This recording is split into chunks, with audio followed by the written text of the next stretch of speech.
Baik, di sini saya akan menjelaskan tentang cara memilih layer dan menampilkan batas wilayah.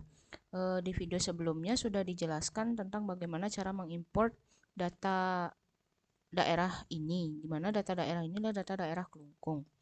Lalu kemudian saya akan langsung saja ke pemilihan layer. Untuk pemilihan layer terdapat pada bagian ini, di mana terdapat banyak bagian seperti bangunan, pemukiman, dan lain sebagainya. Lalu karena yang diminta hanya batas wilayah saja, yaitu batas wilayah desa, maka kita hanya perlu men-uncheck atau tidak memberikan checklist pada bagian yang tidak dibutuhkan. Seperti ini misalnya bangunan tidak perlu, pemukiman tidak perlu, bangunan yang lain tidak perlu, kita uncheck saja.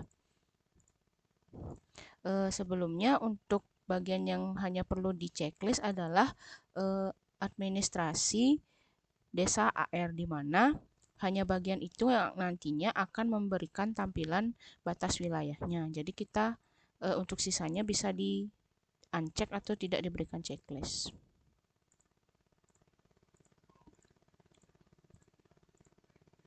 Kita hapus dulu checklistnya.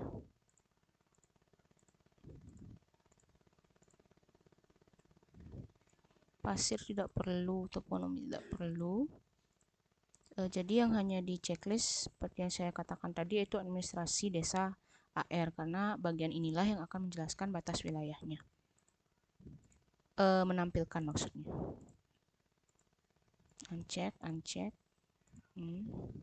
Bisa dilihat perbedaannya ketika kita mulai tidak memberikan checklist pada bagian-bagian yang tidak perlu.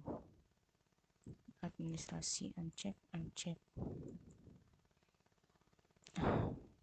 Ya, jadi seperti inilah nanti tampilan batas wilayahnya, di mana sudah terlihat seperti ini.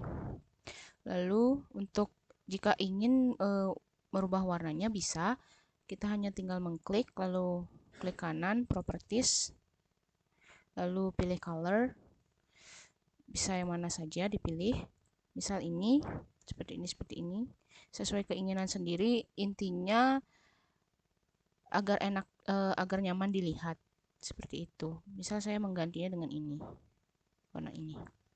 Lalu kita oke, lalu kita apply.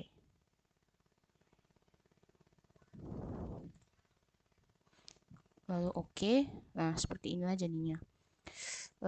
Dan terakhir, seperti inilah langkah-langkah untuk memilih layer pada bagian ini. Dan seperti inilah tampilan dari batas wilayah kelungkung. Sekian dari saya, apabila ada kurang kata saya mohon maaf, dan untuk penjelasan tentang pemberian label dan lain sebagainya akan dijelaskan oleh teman saya di video berikutnya.